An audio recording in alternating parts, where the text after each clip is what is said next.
Hey guys, welcome back to Ad Lib Talk, and this is my review for Mank.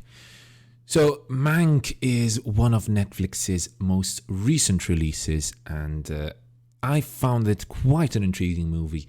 And as I'll go into detail about it, I'll analyze and discuss why I really did enjoy watching Mank, but why I don't think it's a movie for everyone.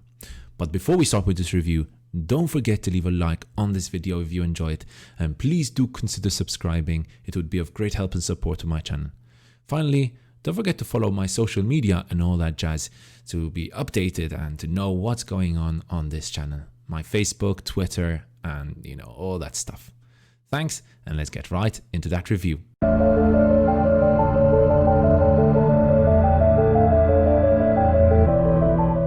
So to start off, Mank is the story of Herman Mankiewicz and the process of him writing the script for the classic movie Citizen Kane.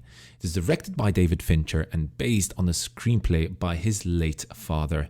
It stars Gary Oldman as the titular character, as well as Seyfried and Charles Dance, amongst others.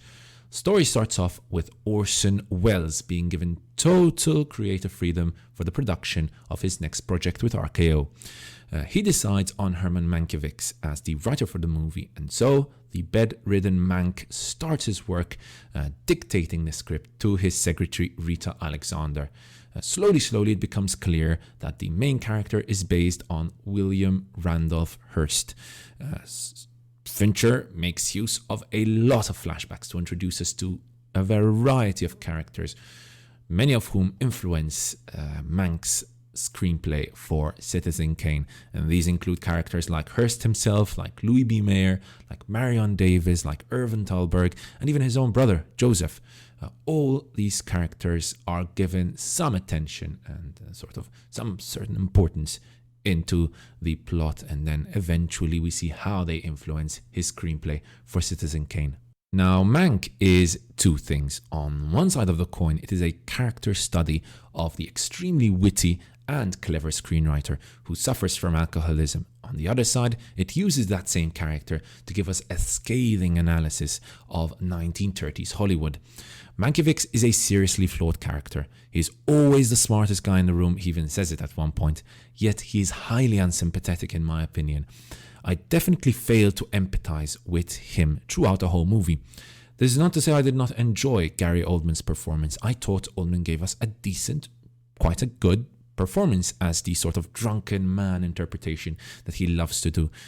Just think about Darkest Hour, for example, as a clear example of what kind of performance this is by Gary Oldman. However, Seyfried and Charles Dance, in my opinion, are in a league of their own in this movie. Seyfried, especially as Marion Davies, was masterful casting and truly imbues her larger-than-life character with a certain vulnerability, which was fantastic. Charles Dance gives us a Tywin Lannister-like performance, completely dominating the screen.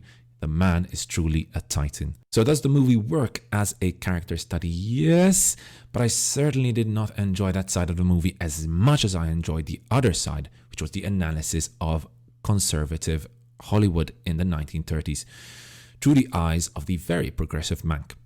As we see Hollywood's reaction and California's reaction to Upton Sinclair's progressive campaign, he sort of seems to be like the Bernie Sanders of the 1930s. We feel a little shocked at the false propaganda thrown at him. For wanting a better life for all, he is called a Bolshevik or a communist. One need only look at Fox News coverage of the progressive left in the USA today, however, to know that what took place in the 1930s still happens today. This was an obvious reference by Fincher right here.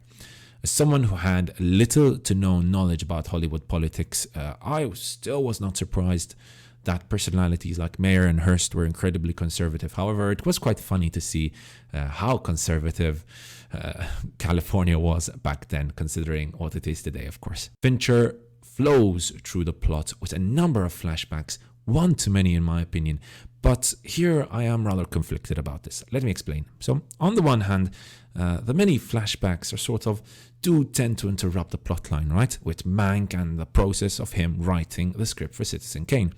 At the same time, however, I was much more interested about what was happening in the flashbacks themselves than starting off with how Mank met Hearst, how he developed his relationship with Marion Davies, eventually seeing how Irving Thalberg was involved in the production of Propaganda Against Upton Sinclair, as well as his friend Charlie Metcalf, right? The climax of the movie is also excellent, so I will not spoil what happens, but it is well worth the watch. So it's a question of what are you most interested in this element of the movie. I think the flashbacks were a bit too many. However, what you actually get to see in the flashbacks are extremely good, extremely interesting. I found them extremely fascinating, but that's because I'm quite interested in politics, of course. Visually, the movie is a splendor. The attention to detail in this movie is absolutely wondrous. From Fincher's use of black and white to his excellent cinematography, certain small details like the cue marks in top right hand corner prior to the shot changing, or certain scratches here and there, it's all there. This is clearly a labor of love for Fincher, and he's put his heart and soul into it. I find it very hard to find any kind of criticism for this element of the movie. The visual element is absolutely spectacular. It is a visual masterpiece. Every shot is perfectly angled, and props to Eric Messerschmidt for this. Every element of the classic movie is here. The car drive, the way the characters move, the way they talk even.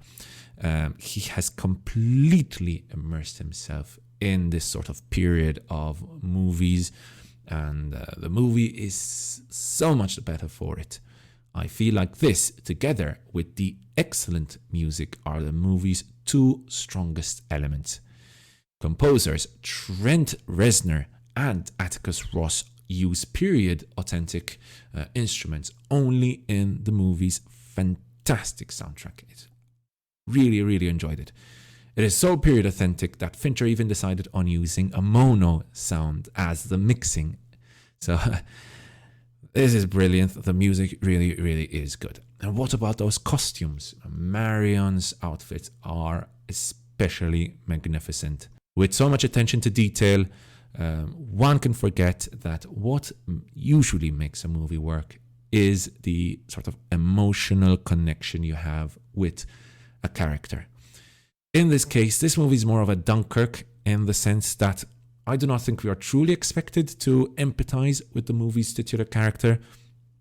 We only have Mank as a sort of looking glass into the 1930s, into 1930s Hollywood, with the benefit of the fact that he passes incredibly witty commentary and criticism of the highly conservative and hypocritical bigwigs who rule over California in the 1930s. However, at the end of the day, Mank is an incredibly enjoyable watch. It is definitely, however, not for everyone. If you enjoy movies about old Hollywood, or someone who has watched Citizen Kane, or at all interested in the period itself, this is a must-watch, right? So if you're at all interested in the 1930s, must-watch. However, if not, I do not think that this movie is for you. I do not think you will enjoy it. I think you will miss out on a lot of the references, and you will be quite lost throughout most of the movie. For me, this was a fantastic throwback to the golden age of Hollywood, and definitely worth the watch, and worthy of a 4 out of 5 for its great acting, cinematography, visual splendor, and overall incredible attention to detail. Thank you so much for watching my review of Mank. I do hope you enjoyed it and found it informative. If you did, why not check my other movie, TV, and video game reviews on my channel. That's it, guys. Cheers, and I'll see you guys next time right here on Ad Lib Talk.